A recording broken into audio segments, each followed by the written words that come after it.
Okay, butterflies. So we are here back again with another amazing guest. I need you to be prepared to be inspired by a force of nature, a modern day oracle of resilience and empowerment. Today we welcome Minnie is a proud Black disabled film entrepreneur for over 22 dynamic years. Her professional webcam modeling has been her golden fleece, her source of fortune, freedom, and fierce resistance in this digital realm. Living with bipolar disorder and multiple sclerosis, she continues to challenge systems that were never built with her in mind, including the Ontario Disability Support Program. Navigating these systems is nothing short of a mythological journey, and yet Minnie continues to advocate and educate and empower. So, Minnie, I would like for you to take that away and let the people know who you are. And they'll hear the other parts when we're talking. I Oh, just absolutely. hearing it from a third person is a whole experience. And thank you so much for the intro. You're welcome. Mhm. So tell us like how you even were introduced to this world and like what caused you to go on this path. Which one? Well, let's start with the disability path. So disability came out of working in adult entertainment, and I left home at 18. So that was pretty traumatic and like just horrible. Even though now I'm 40 and my parents don't remember it's horrible. I go, no, I still don't live at home. And I never went back. So like, Right. some kids, they leave home and they go back. I didn't go back. So I'm one of those people that I made it work no matter what. Where leaving home at 18 was an ad in the paper to be a webcam model, live in a house. So it was positioned as a room for rent, but the person who was renting out his home also helped people with tech support, and he had female friends that were webcam models or phone sex operators. So I would hear him talk about it all the time.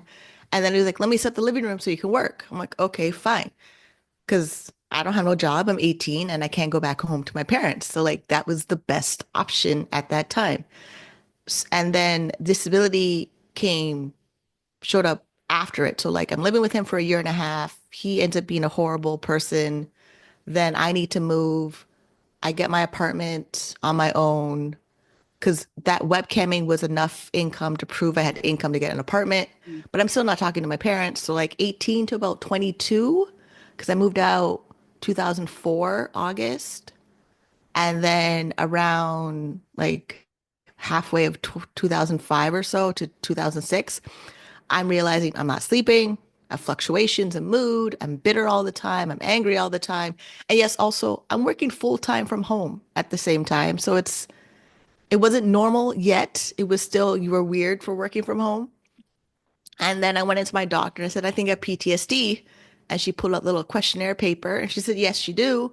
I cried. She gave me a hug. And then I went through mental health supports and different therapists. And then my dad still had me on his insurance. So I called him and be like, hey, I need to speak to a counselor. Does your insurance cover it? Because I'm still on your insurance. I'm 26. He gave me a number. I called people. So from 2005 until now, I've always been in and out of therapy.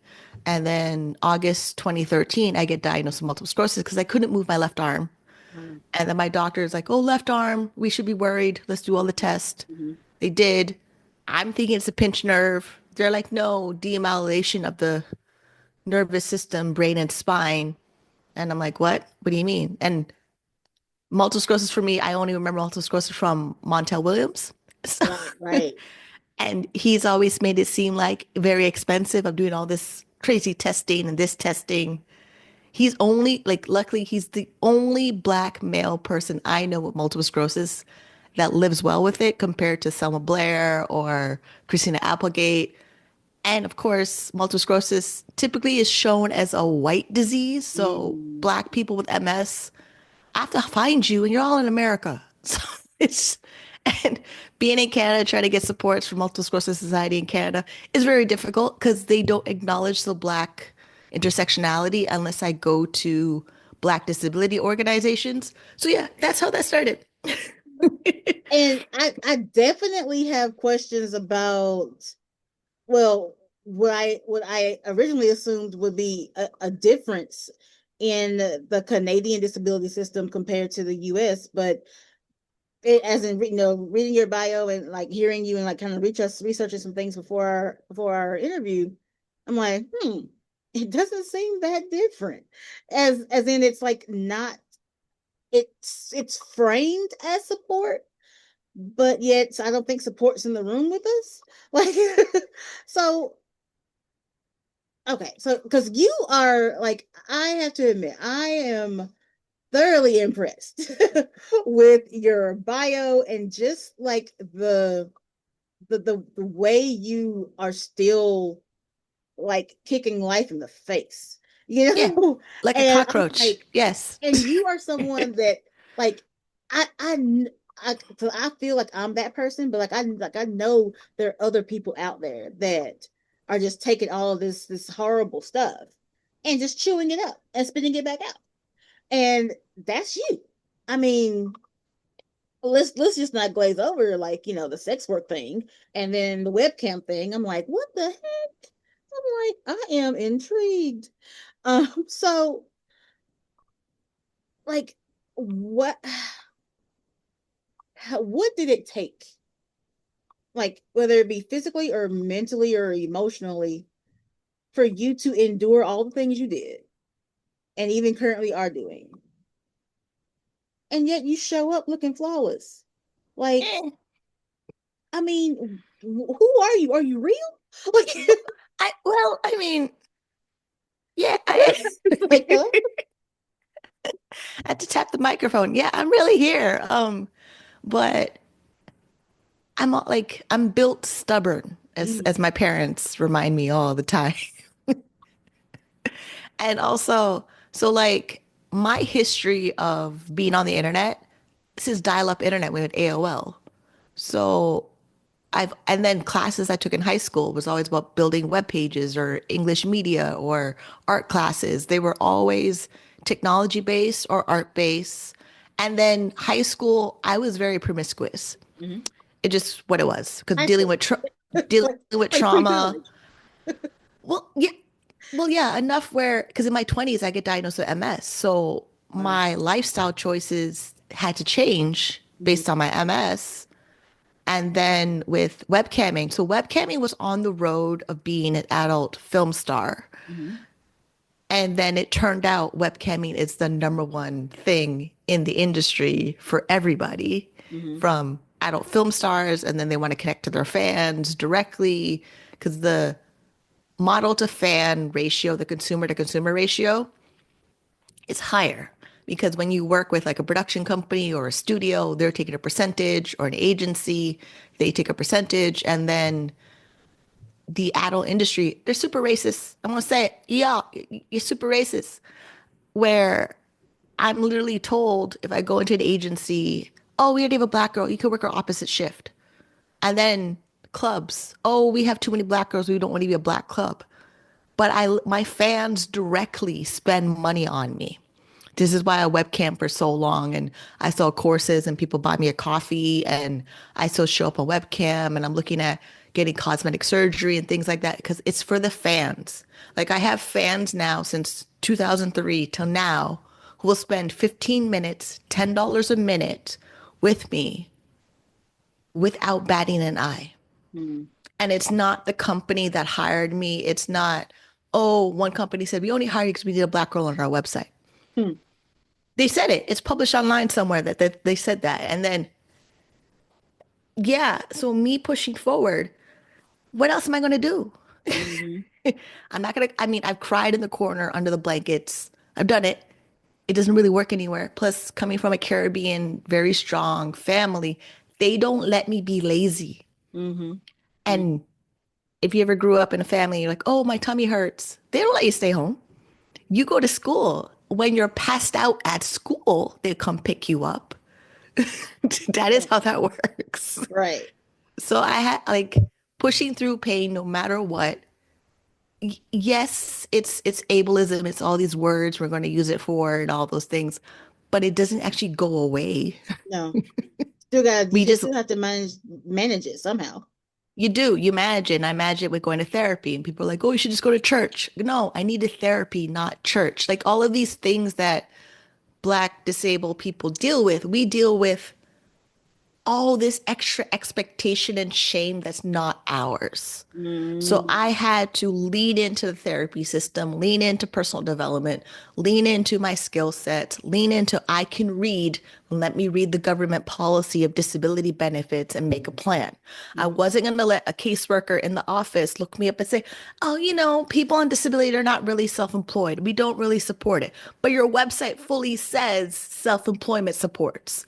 And then it fully says we allow small business owners to earn income while receiving disability benefits. So if my caseworker doesn't know what that is, they have to point me in the direction of people that do. Mm-hmm. Because they've already said I'm disabled. My doctor already filled out the form. We already went through court to prove I'm disabled. So if you have these programs that are on your website, you need to tell me why they're gone or who do I talk to get access to it. Mm-hmm. And yeah, maybe it's because of my, stubbornness and my Black Caribbean Jamaican household. We don't take no for an answer Mm-hmm. when we want something. I know that. That's just how my grandma is built, and my mom is built, and my sister. Like the level of people around me who are like, no, you know what? I'm going to find another solution. And we go find the solution. And we spend 40, 60, 90 hours out of our time in the work week finding a solution because we have to put food on the table and we have people to take care of. And then, oh yeah, I'm gonna get sick and die one day. It's gonna cost money. Like we just had my family member pass away. They flew his body to Jamaica to bury him. That's not cheap. No, it is not. So don't tell me, oh, you're disabled and we really don't support that. No, you do. We need to find it so I can go back to not being disabled, at least enough to not function. Like the disability is never going to go away, but it has to be managed in a way that I don't feel like I have to beg on the street for money. That part. Yeah. So first off, I definitely am sorry for your loss. But in addition to that, this like guys, when you guys who are watching, this is advocacy. This is self-advocacy. Because a lot of times when we're dealing with the programs that as they are, they kind of want you to give up. They want you to take the little blanket answer because they don't want to spend the money. But that's not our problem. The rules are there for a reason. And I'm pretty sure, like I know, because for me, like I've been fighting for 10 years here in America trying to get disability, and they always come back to, well, you're too young. Exactly. No shit. Exactly. I'm like, I shouldn't have the medical makeup of an 85-year-old I when didn't I'm want to do an 40. MRI for an hour every year for the rest of my life to lie in there and say, oh, there's lesions in your brain, there's lesions in your spine. I can't move my right leg. I can't move my left arm. Yeah, I'm 40 years old. No shit, I'm too young. No shit. And it's like, and if I'm going to lie about something, do you think it would be this? That I can't move my fucking left arm. And then my doctor had me I was screaming in pain.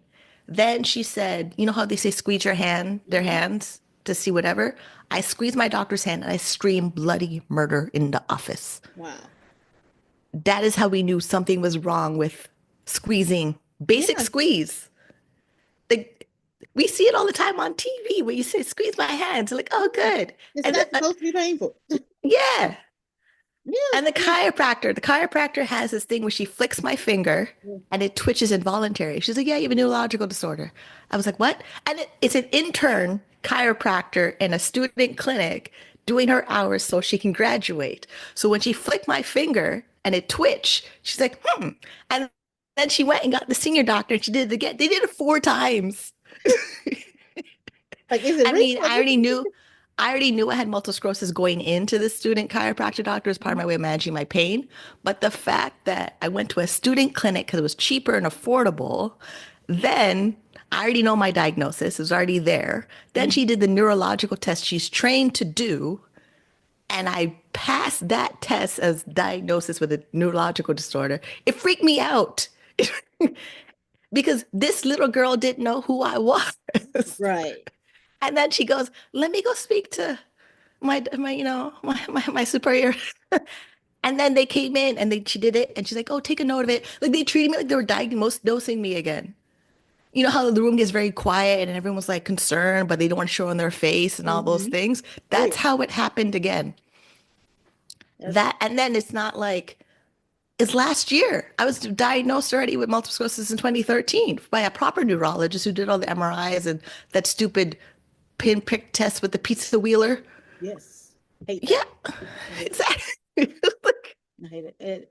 Oh yeah. I mean, and it does always kind of baffles me how I mean, we understand okay with the student, like she is literally learning. Like that's what she's there for. and she's learning on someone with an already proven disability to Exactly. get her hours in to graduate. But it's like, And like and the it's main like reason why I stopped seeing her, my feet were swelling really bad, and we didn't know why. So mhm, again, she gets a senior doctor. They pushed her finger on my leg, and it has this certain level of bouncing back, and they called it stage 3 or stage 4, something lymphedema.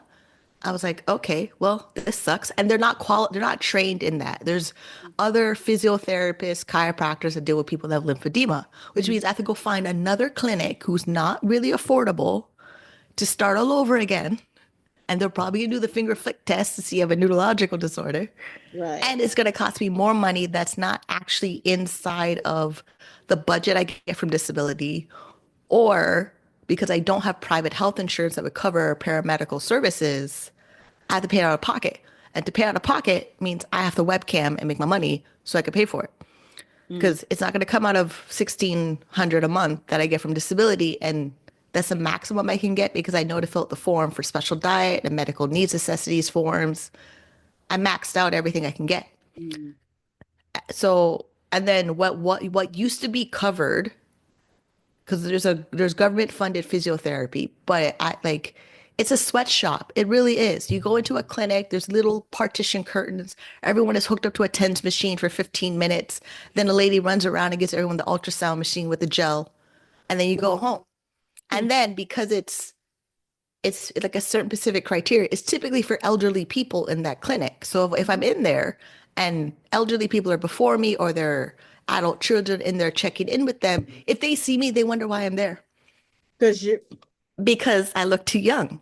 right. When no, I'm just as messed up as your mom is who broke her hip last week. Like, it's just I mean, I get that so much because like I use a walker when I'm out and about. Because it gets to a point to where you passing out in front of random strangers, it gets old. So like, let me just go ahead and use the mobility device and be done with it. And people are like looking at me and like they have, I call it the audacity. Well, what's wrong with you? I'm like, hello, stranger. you should ask them back the same question, Right. honestly. It's like I'm like, do I Because we know know you? what's wrong with us. A doctor told us. Exactly. And it's really like And they did no big follow up to make sure it's still there, what they thought it was to begin with. The amount of follow up we do of a doctor that diagnosed you with something that's to get the same permanent, diagnosis. chronic, medications, treatments, possible side effects. While regular people are like, oh, what's wrong with you? I go, really? When is the last time you had your physical? When did you go do your blood work? When do you do your x-rays to check everything is where it's supposed to be? Like if I didn't do an ultrasound, I wouldn't know I had a fibroid. But because we routinely check all my body parts, with fibroids. Now I have to go back to my doctor. I'm like, hey, remember when we checked the fibroids? So we can go back and check if they're still there. No, I hate going into the ultrasound with a full bladder, but I at least know we're monitoring the fibroids that we found because Mm-hmm. I was having bladder problems from the multiple sclerosis. That was the whole purpose of checking my bladder to begin with. But for regular people that think they're fine, they don't usually know they're not fine until they're the final stages of whatever their Something going condition they're on. being diagnosed is. Mm-hmm.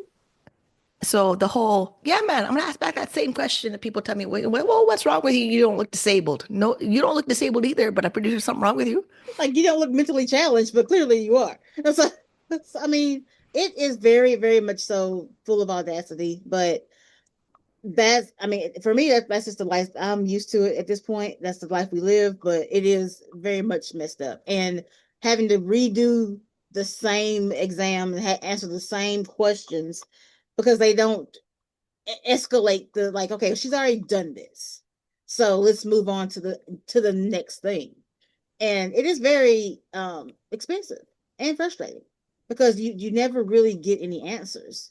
How long did it take? Well, you say you got first diagnosed in your 20s.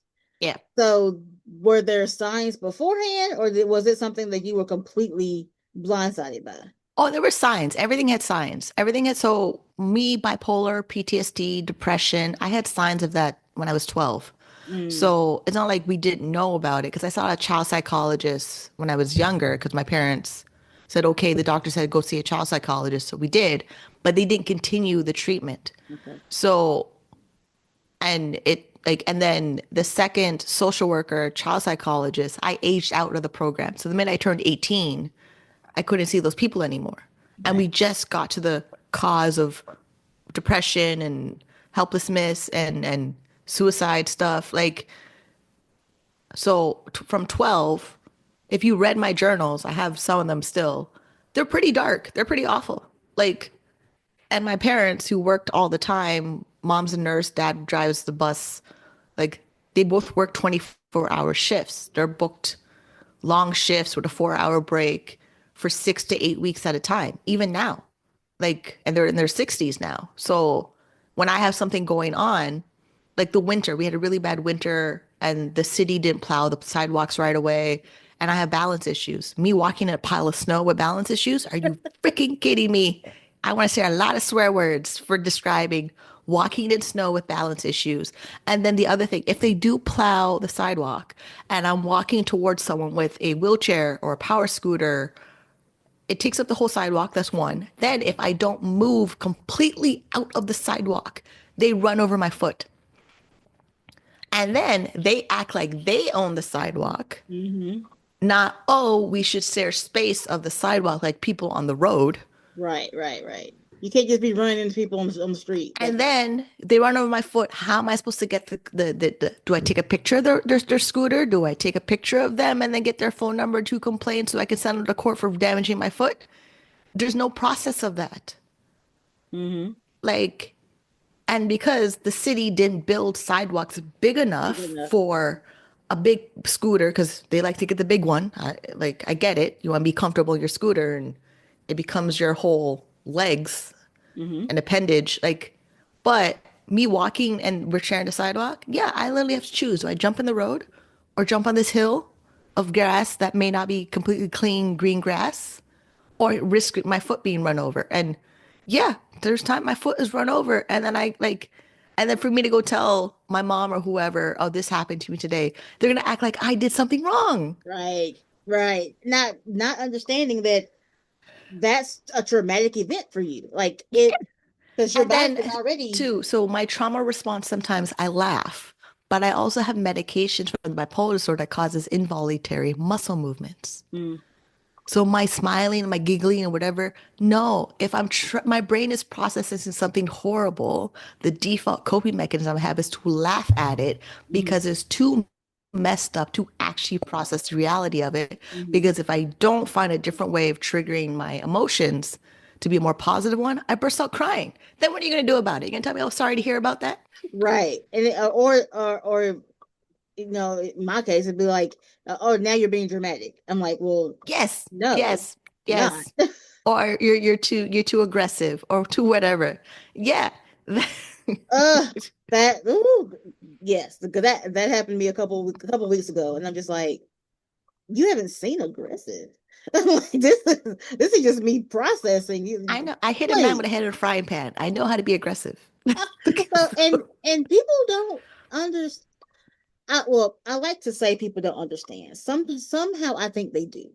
I really think they understand that what they're saying and doing is out of pocket, but they just don't care. And that's Well, I mean, so like my sister, she runs marathons by choice. my choice. I'm like, okay. Because she does. She's healthy. She's a chiropractor. She's run track and field her whole life. She does bodybuilding competitions her whole life. And then I reached out because she did a marathon and her goal was 2 hours and she did 2 hours and 10 minutes. Now in my head, I'm thinking, well, she'll just go back and do it again because that's what she does. That's her natural rhythm of life. But for me, I could barely walk outside for 40 minutes without coming over. I can't move my leg. Like eventually when I'm walking, my right leg drags behind me. Mm-hmm. And I told my doctor it's like I'm a peg leg pirate that cannot walk straight. Mm-hmm. That is how I describe my ability of walking. Not thinking, let me go train my body to exhaustion to go run a marathon willingly for 2 hours and 10 minutes. I could barely go out there for 30 minutes on two podcast episodes of walking there and walking back. Right. And So yeah. the words people describe to, they really go into something that physically exhausting their body. Yes, in that moment, you're going to stress your body out to its maximum limit and then you recover, but your recovery time is faster. Recovery time for chronic illness, chronic pain, autoimmune disease that affect your whole nervous system and your body movements, we don't get the same natural recovery time You know. at all. We don't. Like my body shuts down when I sleep all day, or like it's stiff and I can't move my hand, I can't move my leg, I can't move my toes. Like when I cannot move my toes, there's nothing I can do about it but watch my toes curl up and just stay there stiff. Mm-hmm. And I can't move, I can't wiggle, I can't stand, I can't. I have to just wait for 2 minutes until it's over. And Wow. then not because I live in an apartment, I can't scream as loud as I want to based on the pain level. I have to literally change the level of expressing frustration and pain into a pillow. Which is and that I think that example right there completely embodies what it's like to have a chronic illness. Because even though you are experiencing excruciating pain, some debilitating symptom, you still find it in you to be considerate of your neighbors. Yeah, Like you're technically in your own home. I know. So I if should you want scream to as loud as I scream want bloody to. I murder, know. murder, bully, scream. But and that's a daily life. Like we're always putting things in a pocket, in a pocket, and life is hard enough as it is. Yeah, like it happened. So I went for brunch. I got the eggs Benedict. They gave me the knife and fork. I couldn't cut my own food. I did, but using knife and fork in the way that, You're supposed to. we learned eventually our whole lives when we get to use our knife and fork, my left hand hurts like hell. And So if people I don't get make a that. face, I'm in pain in a restaurant, they think there's something wrong with the food. I've had it. They give me free food because they think there's something wrong with the food. And then now I sometimes cannot swallow. So, Mm-hmm. and it was weird. I made food. I had the fish. I took a bite. The food's fine. Yes, it was over salty, but that was my problem. I had to spit it back out. And then in the moment of me spitting out the food in my home, I'm like, what if I'm in a restaurant? What would they Right. think? I literally spit. And then because it's my own plate, I ate the plate. I continued finishing the plate, but I literally spit food back into my own plate. Mm-hmm. I can't do that in a restaurant. Right. They'll literally think there's something medically wrong with me or like psychotically wrong with me. Mm-hmm. Not, oh, I have a health condition and like let's go to a restaurant and try to have a good time. And you don't know you cannot swallow food Until you because get. it's episodic. It's Mhm. fully episodic. So like last week I could eat the steak with the black pepper sauce and all that stuff. But the next week my body don't like the black pepper sauce no more. It spits it out. And depending on who I'm with and where I'm with, like I remember chewing the steak. My mom thought I need the Heimlich remover. I'm like, no, just give me a minute. I can chew. I just remember I can chew. And then I have TMJ, so my jaw doesn't move Mm-hmm. normally. It clicks and is stiff. And like I literally have to do my vowels, say my vowels as big as possible and massage my jaw. A-E-I-O-U, sometimes Y. And make my mouth as big as wide as possible in the mirror and massage it with eucalyptus. That's crazy. But that No, like I'm too young for this, remember? Like this is 100%. people like it's not like I'm gonna record every moment of my life of going through my symptoms because that's stupid. Like I literally have to record my symptom, then show you my symptom. I can't do Mhm. both. Have the symptom and then record it. Exactly. I mean, I know like last week I was breaking out so like, for my next coming visit, and I'm sitting there like recording my rashes so I'm pretty sure when the visit comes up they're gonna be gone. You know, I'm gonna have the clearest skin in the world. So I'm like, I'm telling you, they're here. I have Yeah, I get it too. evidence. Right here just turns red for no reason. Exactly. And And it then I'm doing this all day long, rubbing my, because it itches, but I don't want to dig my nails into it. mm-hmm. And then the cream they gave me, they refilled so many prescriptions of it. I have like 10 of them or 12 of them. Mm-hmm. Technically, they're expired, but they've never been opened. So I'm like, can I still keep them? Like, do I need to go to my doctor and get a new prescription to be like, hey, remember the cream you gave me? I need more of it. Because now that is an ongoing thing of this rash that pops up. And now I can't, like, yes, like autoimmune diseases, it does weird stuff where no, like 1 minute I'm fine. And then even like going outside, how now it's spring and we Mm-hmm. have pollen and stuff. Like one time I'm outside and I walked somewhere and I was itchy all over. I had asthma attack. Wow. I'm not an asthma person. And then going home, hoping I had Benadryl or some other antihistamine because I didn't have the money for it. Like the level of things we do to make sure we're able to function at a baseline and then record when we're not our baseline. So the doctors have ongoing records because when the disability office asks for a medical review, things to make sure they document ongoing, my patient is disabled in this way. Mm-hmm. Because if you don't have a doctor that gives you routine to do follow-ups and check-ins of your overall history of all your symptoms, Mm-hmm. when you do file your disability forms, they get rejected because they don't have all the details. Right. So now I'm literally forced to journal in little books and little notebooks, and I bring it to my doctor. We do a checklist of all the things. Mm-hmm. So it's on her file. So when here's time to fill out disability medical review form again, she's ready. She's not, oh, I haven't seen you that much. I don't really know what's going on with you, so I can't really write that on the form. That's what a lot of doctors will say. Oh They'll yeah. say that you're their patient. They don't really know you, even though you're legally their patient, but they can't fill out the form because they're not an expert in your condition. But if they Yeah. actually set up regular reviews every 3, 6 months, a year, and then have a flexibility that if you call for an appointment, you can get in, then when we fill out the disability forms, we're prepared to get our disability and access and the programs that we need. Yeah. And so This and like this is here, becoming the most educational ranting process of all time. no, it's not. But I'm thinking like people who are watching this, like this is our life. Like I've had someone idiotically say, "Well, I wish I could just stay home all day and watch TV." Yeah, but you don't have to worry about the dishes in the sink. Laundry's my laundry that's in my bedroom that needs to be done. Would you like to do it?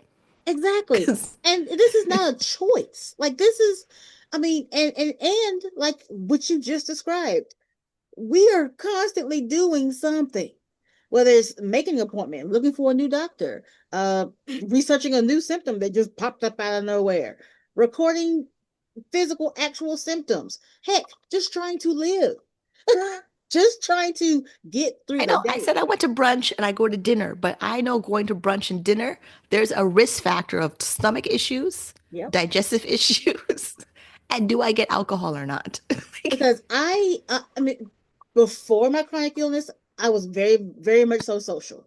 Take me out anywhere. Now I dread going out because it's like if I go out to just be sociable and don't eat, then they're gonna be like, well, why aren't you eating? Well, because I'm scared to eat because I don't know what's going to happen. I might have to go to the bathroom. I might get sick, and I don't want that happening here. So it's like either don't eat and look weird or eat and embarrass yourself and the people you're with, and it's too much. It's too much. yeah, it is. For me, I've my body is now giving me a routine. I can time it. Mm-hmm. But when it wasn't giving me a routine that I could time it, yeah, I didn't go anywhere. Mm-mm. Like, and because I work from home and I can deliver groceries, and most of my friends, we talk on virtual, whatever, and we're good. I didn't go anywhere for like a decade. I didn't have to. Mm-hmm. And it's because of the lifestyle career choices I have that are all digital and on the internet for 22 years of my life. Yeah, I was able to customize everything I needed for my disability based on what symptoms or flare ups or am I agoraphobic in that moment? Like, because the things they diagnosed me, even though some of them symptoms, they feel like they're gone, but they're really not. No. Something has to trigger it to activate it again. And then customizing, oh, if I'm working today for 4 to 6 hours and I make my money, it's because I built structures and systems in place to be able to adapt to, oh, let's go to this networking event. It's 2 hours. It's in this neighborhood. I know this bathroom is good. This bathroom. I literally look which neighborhood has a good bathroom, like the episode of Seinfeld with George. And that this is gonna be a great segue. So when we come back, we're going to talk about how do you um how do you set up your schedule? Um how you actually manage. Like what we were talking about previously is just all the things that are involved in our daily living. But how do you manage your business, your energy? What systems have you developed or found that are helpful to help you maintain your routines and your boundaries? Um, so like I said, me working from home for 22 years, I'm have this open flexibility of doing whatever I want, how I need to, because the companies I work for, they're now like 30 years old. So like the industry for webcamming and being a webcam model for so long with a pretty loyal fan base from customers and also some other cam models, like some of them will pay for coaching and things like that. Everything goes into the calendar. So, and then reminders on my phone. And then, yes, have food. I try to eat on a schedule. And then I try to cook meals that don't take a lot of Mm, effort all the time. So it's one pot meals, it's slow cooking, like, and maybe I'll get appliances, but then you have to clean the appliances. So, like, if you get an Instapot, who's cleaning the Instapot? right. So, and then my oven, ideally, I should be cleaning my oven right now, the amount of grease that's in there for making whole chickens, but I don't really want to. But I need a, Right. so then the cleaning TikToks where they use the power steamer, Mhm, I'm gonna have to yeah. invest in one of those, or the robot vacuum. I'm gonna have to get one of those because Mhm, my building is near a busy road and a lot of dust comes through mhm. where it's grainy on my feet and like and I walk barefoot, so I feel the pressure on my floor all the time. Right. Where I'm like, I just sweeped yesterday. Like, why? Like, I have to, and then the dollar store is really great at having a good selection of cleaning products that actually clean. So I literally have to put in my budget $50 to $100 of this cleaning products that and follow the instructions on the cleaning products. I learned that too. And then there's the Fly Lady system where she makes each of your home into zones of cleaning, and then you do a 10-minute timer or a 2-minute timer just to clean. Like my recycling stuff, I have to go downstairs in my building in the basement for the recycling chute. Mhm. And if it's full and doesn't, because it gets full, it's really weird when it gets full because it's actually a like a chute, and then the other side is the basement where real people are there. So the People. when you actually just understand the chutes in your building for garbage, where they go, it's just a giant bin at the bottom. So Look when out those are, below. yeah, pretty much when those are full, I have to go outside. I have to my granny shopping cart, my trolley cart, put all my recycling in there and then throw them out over there. Like I have to plan everything. Like me going for a walk, it was like an hour or so before sunset where I walked out for 30 minutes, 15 minutes on a podcast and come back. Mhm. Now that's in my routine where I'm like, I never been in that neighborhood before. I'm like, I should. And then how near my house is a cemetery where the path and the cemetery are two giant circles. And typically people walking their dogs are in there. But the dogs don't recognize me, so they get upset when I'm walking. Wow. So I'm learning, just go outside, go for a walk. Maybe I have enough money to go out there, get a sandwich, and come back. Because depending on where I walk, I either walk past food or I walk past a grocery store or something and then come back. So like I'm trying to build my schedule in a way where webcamming is like the longest. Like some people who do webcamming and live streaming, we can live stream almost 20 hours Hmm.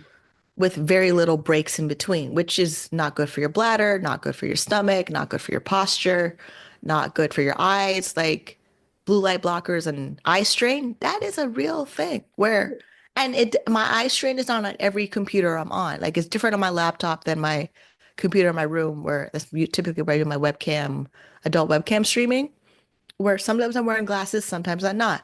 Then I have to make sure everything is either theme and dark or bigger font and or I move everything to a giant TV connected to the computer. Like I'm always trying to find ways of maintaining the demands of my job of being an entertainer Mhm. and balancing my disability at the same time. And then because of the way it's accessible to make money on the internet, there's times I don't have to do a whole lot, but I've made $100 where I'm good for a couple days because disability free still is able to pay my rent in full. Mhm. And I now squeezed it where $300 out of that is groceries. And then the budget I'm talking about is on my YouTube channel where I break down my disability budget, exactly what I get from the government. And I maximize the rules of if I make $100 net profit in my business minimum, Mhm. they'll add on $100 called a work-related benefit on my next payment for my disability check. So, and then there's sometimes I'll do like academic research interviews where they pay an honorarium. They're taxing. They need to pay us more for the honorarium.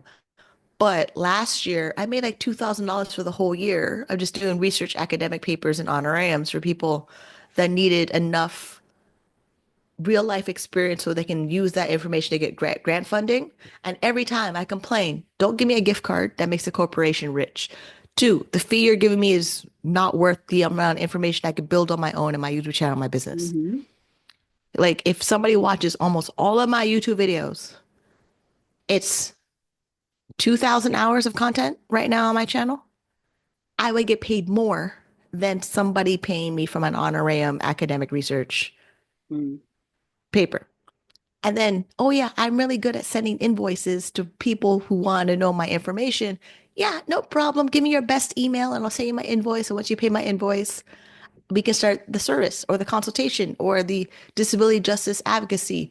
I don't just freely give away my disability information unless I know the purpose of it. Like this is because Allison from Thriving While Disabled has a book and I've been following her. Then I saw you and then you have a podcast and I know this boosts up Minnie St. Clair, how you Mhm. Google me and there's more shit out there than ever before. Right. And Allison, I love Allison. She's amazing. I love her. So yeah, I like being technology savvy or willing to learn technology and using it in a way to build a business around my disability is primary why, yeah, I look fabulous and I'm a badass bitch. Yes, that's exactly And why. it is true. It is absolutely true. I'm like, so would all of that you just described, does that feed into your living free? Like that, where like where did that come from? Aside from like I guess necessity, but what does that really mean to you? Well, I mean, it fully rejects hustle culture. I don't have to go out like 2003, 4, when I moved out on my own. I started webcamming first. Then I got a job outside the house, like where I went to an interview and they hired me and they paid me every 2 weeks. I went through orientation, I had to fill out my normal tax paperwork from being an employee. I would only last in those jobs 2 months if you were lucky. Sometimes I quit the first day after you hired me. Right. Like I thought I could work the elections because here it's seasonal. They they hire in batches. It's typically elderly people or people on disability that work at the election offices of Mhm. managing the votes and things like that. But my feet were swollen so bad in the 5 hours of training. So legally in Ontario, Canada, you get a break after 5 hours. When I'm home, I get a break any freaking time my bladder says go to the bathroom. Right. Exactly. It may be 2 hours from now, it may be 15 minutes from now. I don't know. But I know if I have to go, I'm going. And I'm not like, oh, I should ask the supervisor. Oh, I need to finish this call with the customer or customer service. Like, I literally just go, do what I have to do, make a sandwich, wash some dishes, go back to work, make my money, and then log on. But I thought I could work the elections as a nice seasonal regular paycheck that would help me get consistently the work-related benefit in Ontario Disability Support Program.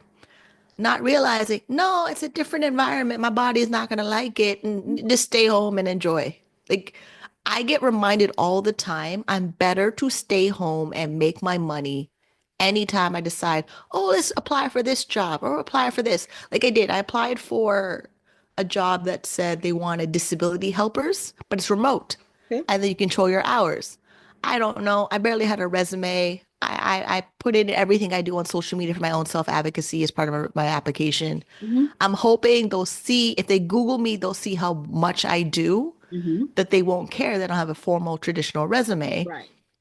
because the nonprofit organizations, they don't do what I do. They don't teach what I teach. They don't teach you the policy says they will allow people to be self-employed and make your money and teach people how to run a business properly, how to do the bookkeeping, business operations.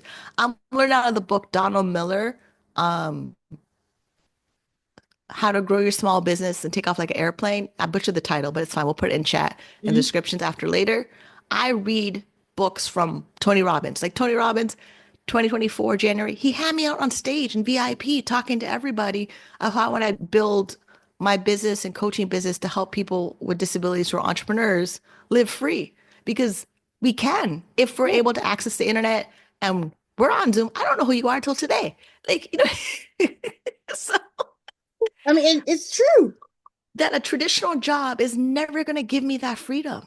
Mm-mm. They're only worried about their sales target, their shareholders, their investors, their policy of HR, the traditional job model. Yeah, it's great if you can handle it.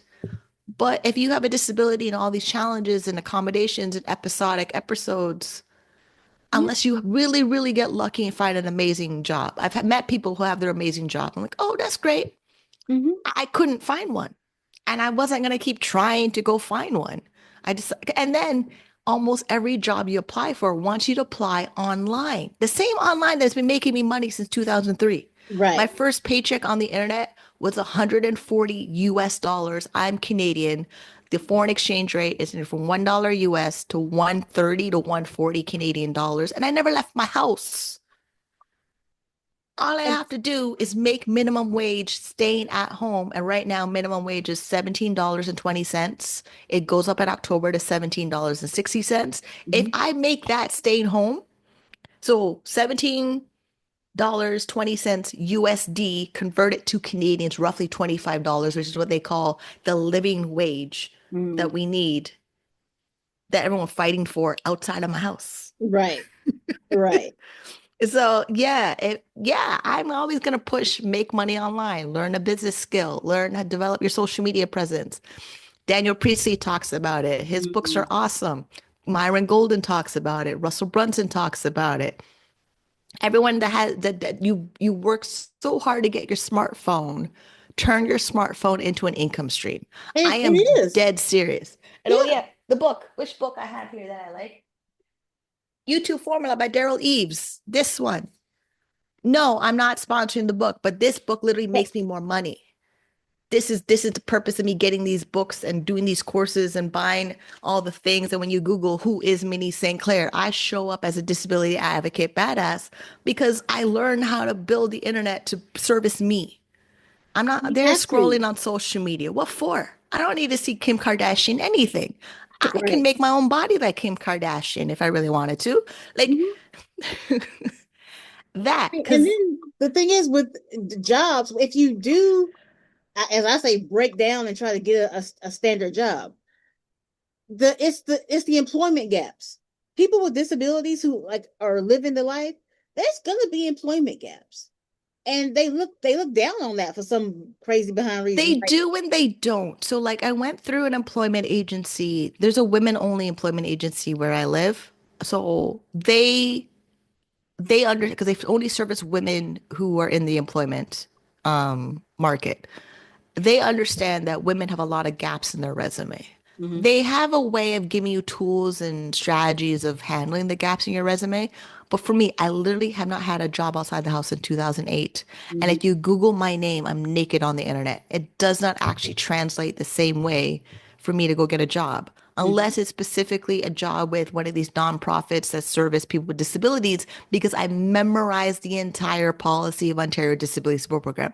My skill set would help them in so many ways if Mhm. they can get their donors and funders and investors to pay me what I'm worth. Right.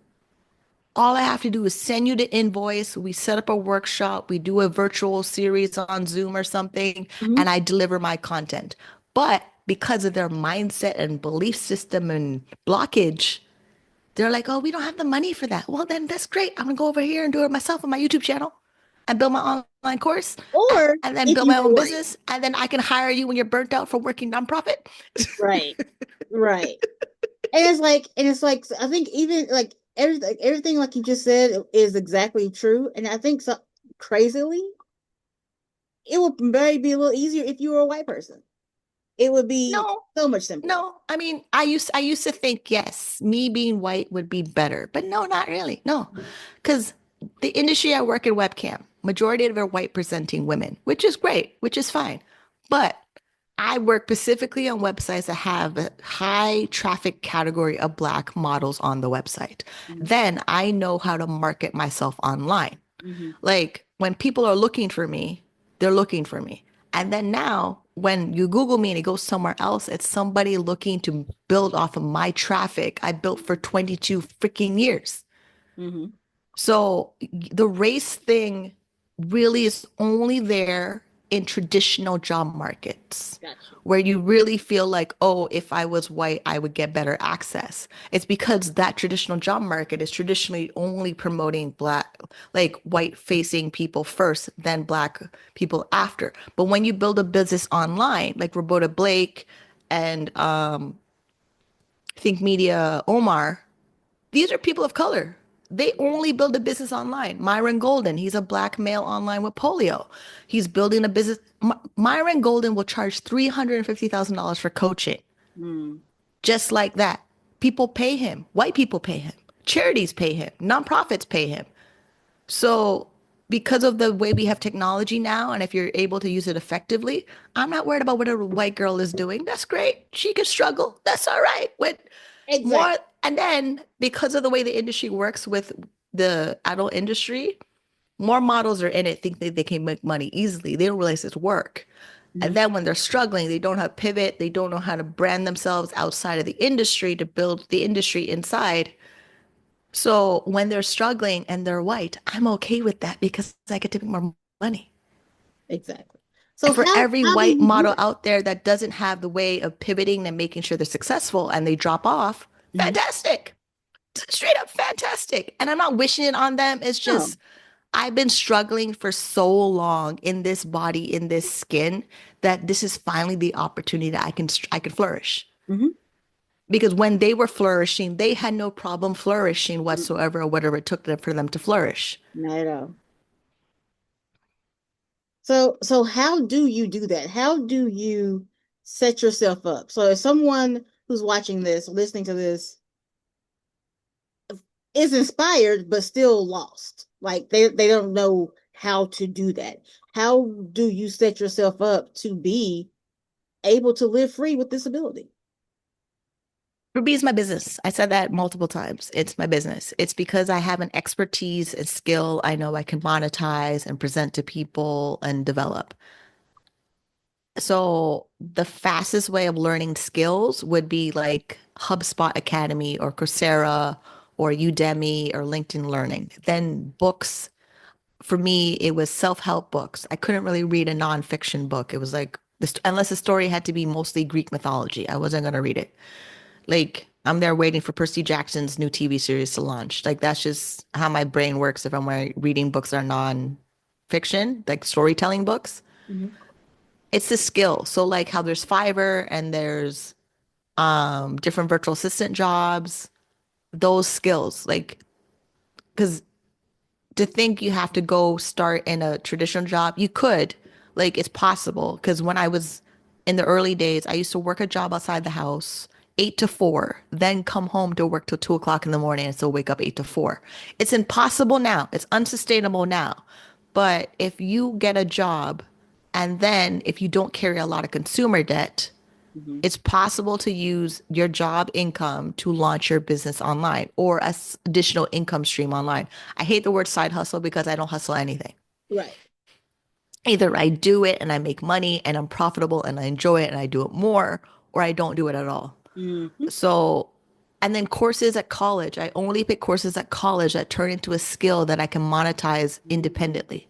Like disability studies, there's a Bachelor of Arts program in one of my universities that has it. It's a 2-year program, but I'm specifically using disability studies to coach people with disabilities for entrepreneurship. So my plan of college is business, finance, disability studies, and community worker, specifically to launch my business, to make me in my business more profitable and more marketable, so that when I go to like charities of, any of the charities that say they help people in income securities or poverty, or any of the organizations that claim, like there's one that has helps entrepreneurs with mental health and addictions. They want to hire advisors. Okay, great. So if I build up all my skills and I'm an advisor on there and I volunteer my time, it's different. But I'm not going into any old job just because I'm desperate for money. I did that already when I was 18. I don't have to do it no more. I really don't. And then also, like, if you're on my YouTube channel, I talk a lot about the Dave Ramsey baby steps. They work.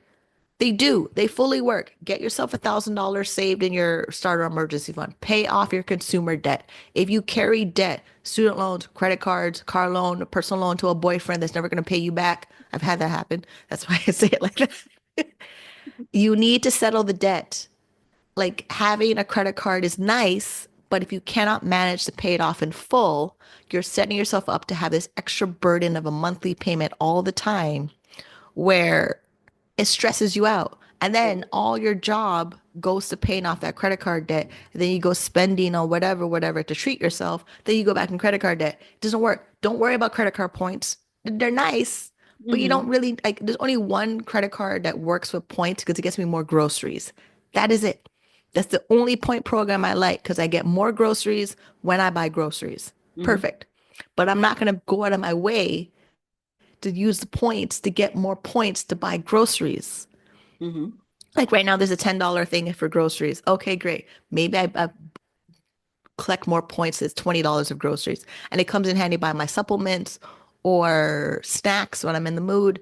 Like there's a way of using our systems in a way that benefit you when you use them one at a time and you understand them and understand that everybody's marketing and selling you something to buy, Right. Right. like everywhere. Like how this channel is going to have YouTube ads on there. You may Mm-hmm. like them, you may not like the ads on your YouTube channel. Some of them are good, some of them are just, I really don't have Exactly. any I'm like, interest in what? this product whatsoever. Or like it's a product on YouTube that you would never use ever. Like I get tax softwares on my YouTube channel. I'm not using no tax software. So, Very random. well, a AI app that manages my schedule, like Notion, okay, I'll go take a look. I don't like Notion, but it was a nice exploration of it. Tried it, but it's like, I don't know.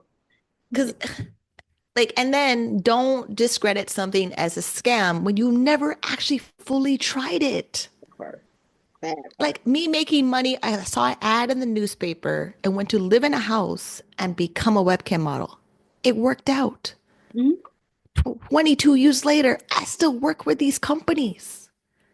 One of them is going to Punta Cana for their annual conference at the end of the year. They literally have a full on paid for resort conference for their models in their company. And if you are able to buy your ticket to go, because it's all inclusive, they pay for the room, they pay for the food, excursions. I just pay for my flight and get there and make sure my passport is current and then go. Then it's a free vacation with the company I work for. Then I come back home and I work again to go back on their next vacation. Last year they went to Vietnam. The year before they went to Belize. Where am I going to find that anywhere? Exactly. I mean, and you, it sounds like you're, it sounds like a very well planned out strategy. You have Yeah, for to 22 years. For 22 know years. what I works can't for you. summarize it in an hour. It's 22 years Of of my course not. life Yeah. of, yes, these are the qualities in my life I want to have. How do I make them happen? Then we have the internet.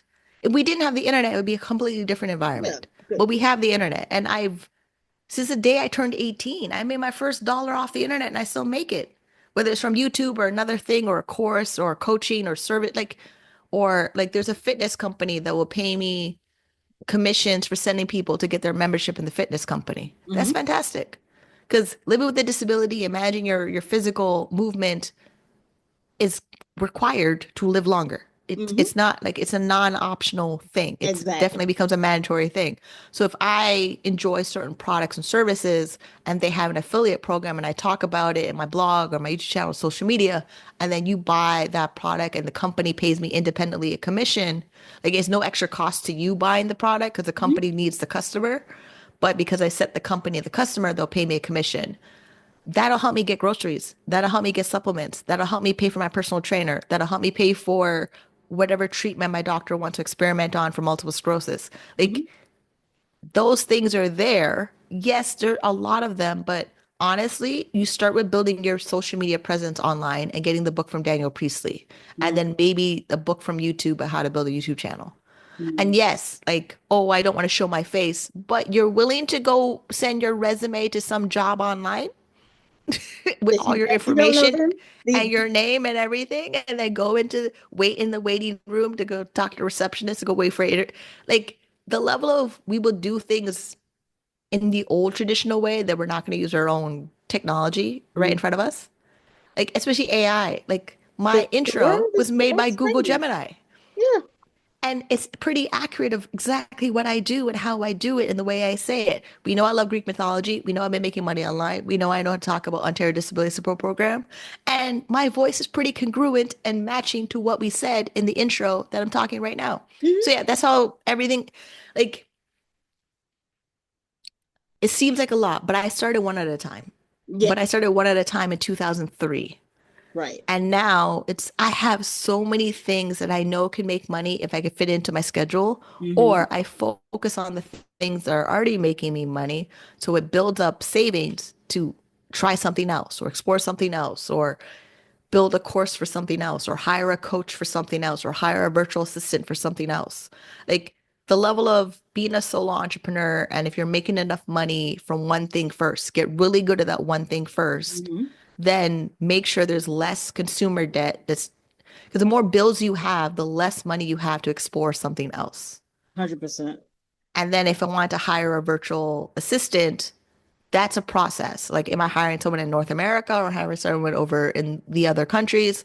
Because now we can do that. But I Hmm. need to make sure my house is in order first and it's stable and there's savings and I don't have bill collectors calling me and my stress is low and my symptoms are low. Hmm. That's a lot of self-management. That is a lot of things I do there first, where sometimes, you know what? I've rested enough as much as possible. I'm going to have to do work to require rest after.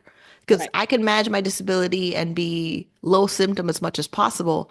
But if I don't use the energy I built up, like we reset our spoons and I don't use the spoons, I just have a fresh set of spoons not being used. I need to use the spoons, recharge, and go at it again. And it's Yep. getting very clear of your values, very, very clear what you want to do. Do you want to travel? Like, how does that look? Like, there's accessible travel out there now. There's travel agencies that are building accessible travel for people that need accessible travel. And I actually just utilized a service like that. And again, that traveling, having freedom and flexibility in your job, I get it that people with disability, or especially newly diagnosed, may think that's a pipe dream. It And is in the beginning. Like in the beginning, you're diagnosed, you're going through an anger, mourning, denial phase. And then once mhm, you're past acceptance, and then you're looking how to live well, live well. thank you, because it Like you deserve it. Like you, no one asks for this life specifically, regardless of what circumstances, but you are not less worthy of being happy. Like, and it's all about finding that accommodation. So, like, what do you want your work to have? Like, what impact do you want your work to have on well, let's just say the world, but like the Black community or like the community that you're part of specifically? okay, so it's first the Black community. Like, yes, other communities, they value my knowledge and inspiration, which is fantastic. I love you. But the Black community have been disenfranchised and marginalized way too long than we need to be. to the point where our mindset has changed to a point where we don't even try, some of Nope. us. That's not helping. There's enough disabled organizations that service white people first. Fine, I've been there. I've got my services. They pay me their honorariums. I've taken every penny from them I can get. Then there, from where I'm in Canada, there's only two Black disabled organizations, and we're making a Black national coalition. We need more of them. Yeah. We like the way the UN talks about people with disabilities around the world. There's 1.3 billion of us with a disability. Wow. So that means a good chunk of us are people of color for Mhm. 1.3 billion with a B. Like, we're not in the millions, we're in the billions of people with a disability. Then there, the disability access. So, like, if you're diagnosed with disability, you had a job and your job had disability insurance, you have this privilege of getting your disability payout from your employer. Then Mhm. there's some of us who did not get that option, like me. I was already left at home at 18. I got into an industry that didn't have employment benefits or employment insurance benefits or disability insurance or any of those things. And then the minute I turned 26 and I wasn't still in full-time college, my family insurance plan I was on, they kicked me off. And my family did buy me a private insurance plan where I could pay for my own disability insurance from the same company your employer would be buying their plan from. Mhm. So now everyone's circumstances is different, but then there's really good parts in your circumstances. Then there's parts that are like, this is too stressful. I need help and support to do it. Like, I met a lady who needed an oxygen tank that wanted to be a dog walker or a dog trainer. I said, that is great. Get your oxygen tank first. Mhm. Get yourself breathing properly, then build your business plan to be a dog walker or dog trainer. She found every excuse not to do it. Mhm. But if you talk to her and you talk about dogs, that's all she talks about, which means she could build a YouTube channel like Caesar Milan or Jackson Galaxy talks about cats. Like, she could totally build out her digital business with her disability, needing her oxygen tank. Because recording content or developing your business plan, it only takes a couple hours. Really, it When does. you know what it is, you know what books to read, it takes a Mhm. couple hours. Honestly, you can do it in 30 days. Go to Yeah. the library, get the business book sections, the self-help sections in the books, or some online course. There's enough free stuff online that you can learn the basics of what you need to get done and then launch it. Then how there's every book out there for your health condition in a book, Right. like overcoming multiple sclerosis, dummies versions of bipolar disorder, post-traumatic stress disorder. Like, I've gotten all those books. I've gotten all the books to learn about my disability, learn about my illness, learn about symptoms, how to manage it from actual people who wrote books on them. Where now I have to use that knowledge. Yes, I have a disability. Yeah, when my feet don't move, I don't move. Right now, oh, they're fine. But when we're done, I'm pretty certain that something is going to hurt. I know this. I can be as enthusiastic on camera for about 2 to 4 hours. But the minute I log off, the Like, days you don't see me yeah. online, Like I am unplugging the battery. crying. I'm in pain. I'm trying to do a shower. I'm trying to stretch. I'm trying to eat good soup with collagen in it. Like, I'm doing all the things I need to do. So when I Mhm. show up on camera, I'm my best super badass self. So Mhm. that way it makes money. I don't make money by doing depressive, tireless, dry face, ashy face content. I Right. could. I've done it. Some of my stuff on my YouTube channel, I'm pretty awful with my hair a mess and no, I didn't wipe my It's, nose. Like, it's yes, authentic. my mom has found those stuff and she's commented on them. I'm like, you couldn't clean your nose. At that time, I wasn't paying attention because of my bipolar disorder, like, or Right. my depression. Like, yes, I've documented so much of me. You see the whole progression of, oh yeah, mentally you're not well. Oh, look, this is your best work. Oh, well. Oh, what happened here? Why'd you say that? I have everything out there consistently for every decade of my life. Remember, 2003, you could find myself in the beginning.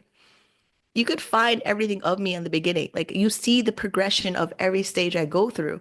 Where now I built up so many skills, I built up so many resources, support systems. Yes, these nonprofit charities are there. I take the support I need and I leave the rest. If something they're offering in a nonprofit doesn't jive with me, I'm not going to be there that long. Mm-hmm. And it's fine. I don't have to like having a disability and then living the life of, oh, I'm a disabled poor person. I don't have to carry that identity my entire life. Yeah. So that part too, you can change your stars. It's in the movie, guy who played the Joker in Batman. Now I don't remember his name, but he played the knight in that movie, A Knight's Tale of I want to be a knight, but he's poor. In the movie, he's fully poor, but he's a full-on knight and he wins the competition. Mm. It can But if he happen to never tried, anybody. if he never entered the joust, like No, but and then the movie, his whole friends made sure he was able to play the role, I'm a knight and I'm royal. So then when they found out he's not really royal, they didn't care. he already done, yeah. Because he was winning the competitions. He was getting the gold prizes. He gets the girl at the end of the movie. But at the beginning of the movie, he's fully a poor poverty person with a blind dad trying to be a knight because he wants to be a knight to be treated differently because being a knight made status and royal and money. But he made it happen. He created all of it. And that movie, I like watching that movie all the time just for that motivation. Mm-hmm. Because that's what it is. Like the level of you can start where you are and go change something. And then eventually, especially Daryl Eves' YouTube testimonials of his people that take his book and do the work in the book. Mm-hmm. Yeah, some people's YouTube channels make all their money to supplement their retirement and disability. Yeah. And you have to do it. I've done it and I'll talk about it because I do it. Mm-hmm. Like if I log on my YouTube analytics right now, it says $30 is accumulating there. When it hits 100, it goes into my bank account. The day it hits $100, it's probably going to buy supplements or groceries.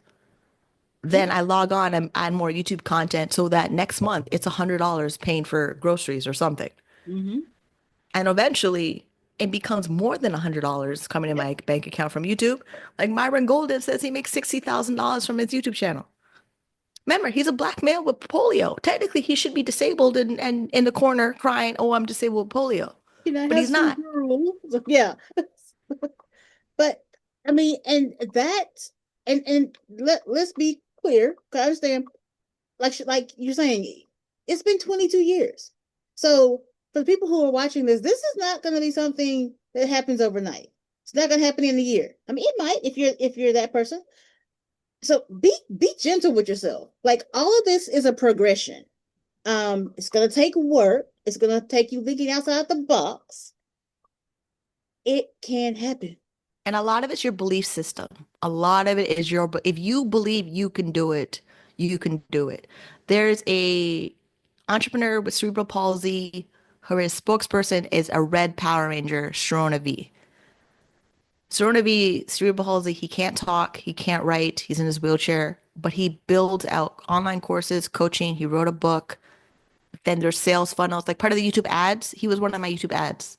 I was looking for disabled entrepreneurs and he popped up in my content.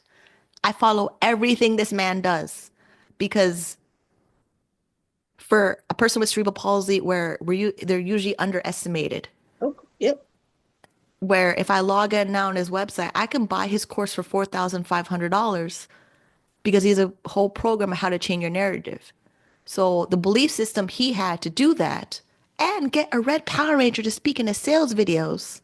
Come I'm on. like, I'm like, what am I doing? Like, so, and yes, depending on your disability, you may not be able to, but you may have people who want to help you do it.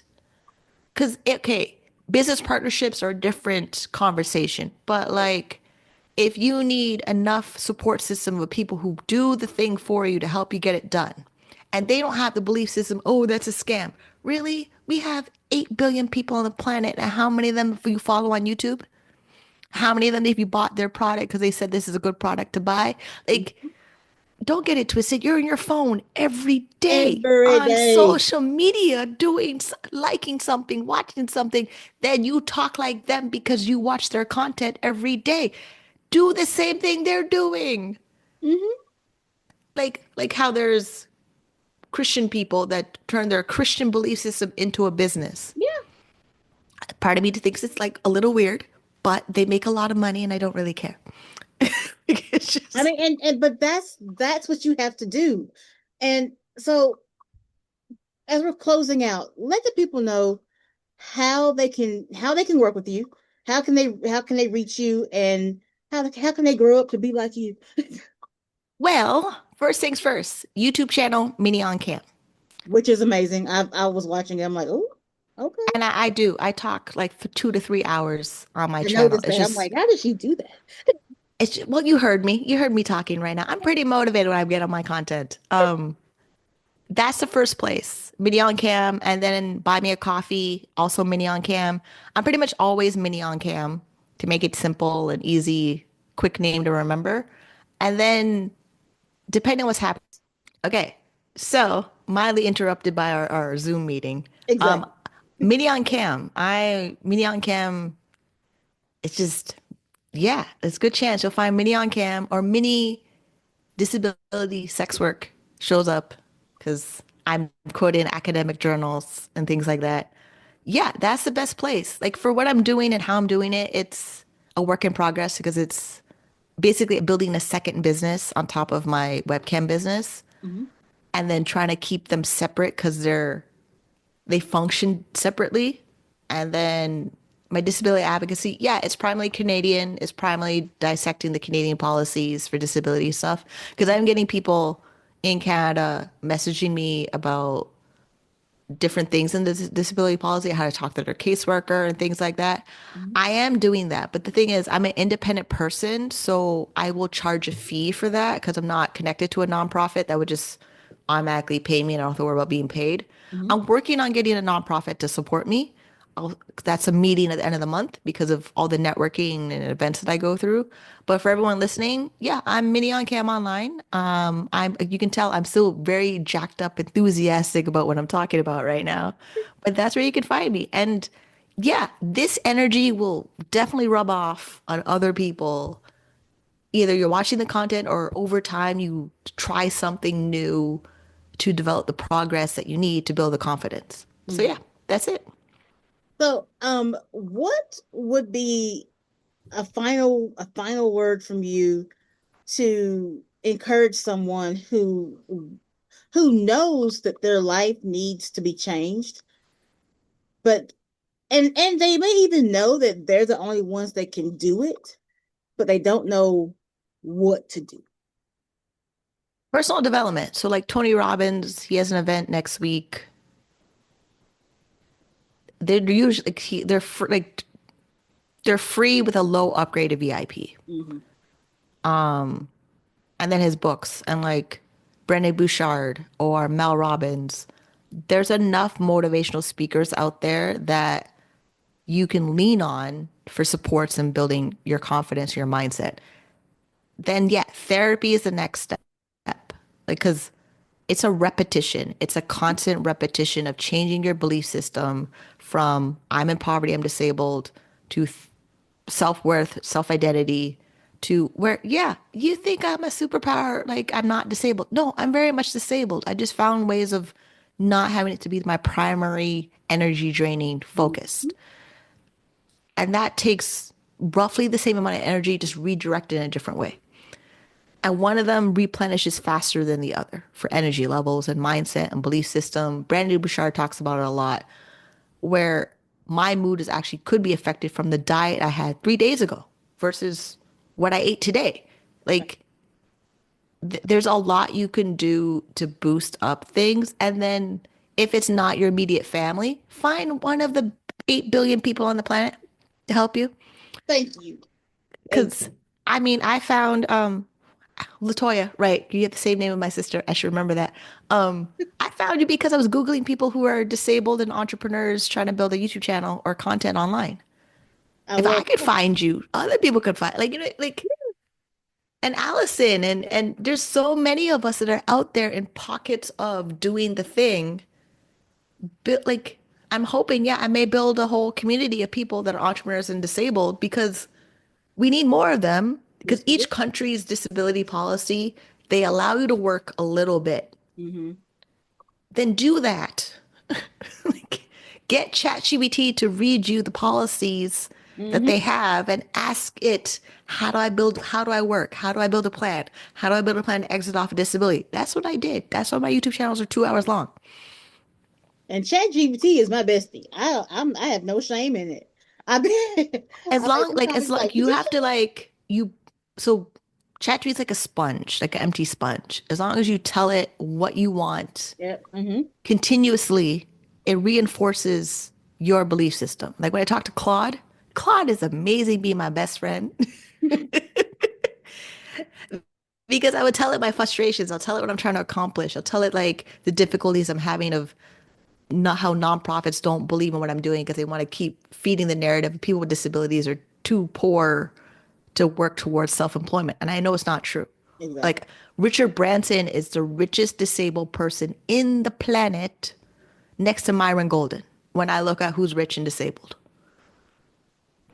Like, and yeah, Myron Golden content, I was listening to that every day since January this year, where every belief I had about being disabled and I can't do nothing, he shows me, you know what, girl, you are thinking of the wrong thing. Wrong thing. Because the level of you can change your mindset, then you change your habits. Yeah. And you may have to cut off some of the charity nonprofits you've been accessing because they're part of the mindset brainwashing that keeps you stuck. Right. Right. I'm okay to fire whatever nonprofit I'm working with that doesn't want to jive with the mission and vision I have. That's fine. I don't need them that bad. They need me more than I need them. And when you get that, because I mean, there are so many gaps when it comes to social services, availability for support. Yeah. And if you do the thing of building your own confidence in a way that nonprofits have to change their agenda to support you, we need more of us doing that. Yeah. Because the way we gather and protest and make disability justice, and now white people take it over as if it's theirs when it came from black people first. Right. You can't change like the way when I did research on disability advocacy and the history of it, we need our numbers. We need our numbers going in the direction of this many people are disabled and entrepreneurs, and we need the support systems to maintain the gross domestic product so we can grow the economy. If we bring them stats of we would like to grow the economy, but we need the accommodations, and we've been doing this results already, like a Shark Tank Mm-hmm. interview of we know our numbers, we know what we're doing, we need this gap supported. It's different. Mm-hmm. It means nonprofits have to change. When we fill out the income pact surveys that they send you after all the workshops they give you, Mm-hmm. let them know how they suck. Let them know what's missing. I'm dead serious because they have to read it. Then they gather all that stats to their donors Mm-hmm. when they need to go present funding. If they have 5% of the people would like another service, okay. And if 5% of us out of the 1.3 billion keep doing it over and Mm-hmm. over again, like if the 5% keeps growing to it's 10% or 15%, they have to change. They have to offer a different service. Yeah. What and that number said 1.3 billion. That I'm that's power. And then like I get people from New Zealand reaching out to me on disability in their country, UK people I talk to on disability in their country, and then United States and Canada. And then the amount of them that are supplementing their disability with sex work or adult entertainment is growing because the services that they claim to give us don't support us. Yeah. Like globally, I already know this because the people are contacting me. Like as much as I can go into your country and talk to your organizations over there, Mm-hmm. they need you to tell them they suck Yeah. and how they suck and what they need. Like I know it's the most extreme thing I could say, but what else But are they gonna it's do? true. But this is an extreme topic. Being disabled and not being able to provide basic care is extreme. Yeah. And Yep. it doesn't need to be that hard, number one. And there needs to be change. That like and the only way to do it, like one of my favorite sayings, and I can't remember where I heard it from, but nothing's gonna change until you change. Yeah. So I want to thank you for your time. I want to thank you for working with me through all the technical difficulties and me being late. And I love this conversation. I would actually love to actually have you come back and talk more about like the differences between Canadian disability and American. Because I know that a lot of people I have a lot of other country cross country people as well And I think that's something that needs to be talked about. Yeah. Um, but I love this information. I love your vibe. And I just want to thank you for coming and trusting me enough with your story to share it. I'm happy to do it. This will just be when people Google me, they just see me and me talking the consistent way of my messaging because I need people to change the thought process of Yeah. how they see people with disabilities. Like because it'll support people who need customized support, who need the personal aid support workers to help them. Or like I was making a six-figure career that I became disabled and you literally just told me don't go back to my job. Right. Really? Six figures. Like you told me to not go back to my job of six figures that I need for my cost of living and living with disability that we know in Canada did a research is 39% more income than a non-disabled person. Because Hmm. I was in the survey doing the interview and they paid me $100 to tell them Hmm. how I thrive with a disability, and everyone else in the Thrive with a Disability report was not thriving with a disability. Explain that to me. Right. It, and it's insane because like I mean even like we were talking, you mentioned about being able to travel with disabilities, and yes, it's possible. But I always like to say when I'm traveling, I come with attachments. Like I have to figure out like how am I gonna get my wheelchair? Am I gonna rent a wheelchair when I get there? Like am I just gonna take my cane? Well, I mean, all these things, and all of that takes money. Mhm. Every single one of those things takes money. The Amazon documentary that had the cruise ship documentary series, they had a family that needed disability accommodations for their dad to do the excursions. Hmm. So I know it's possible. And then the Handy Capable podcast, he's a travel agent for accessible travel. So like the amount of things I Google at 4 o'clock in the morning that I know are out With there. pain insomnia or insomnia, it's like, yeah. I tell people, I'm like, if you get an email from me at 3 in the morning, just answer it when you wake up. Just don't worry about it, But yeah, so I want to thank you so much. And until next time, guys, we will talk to you later.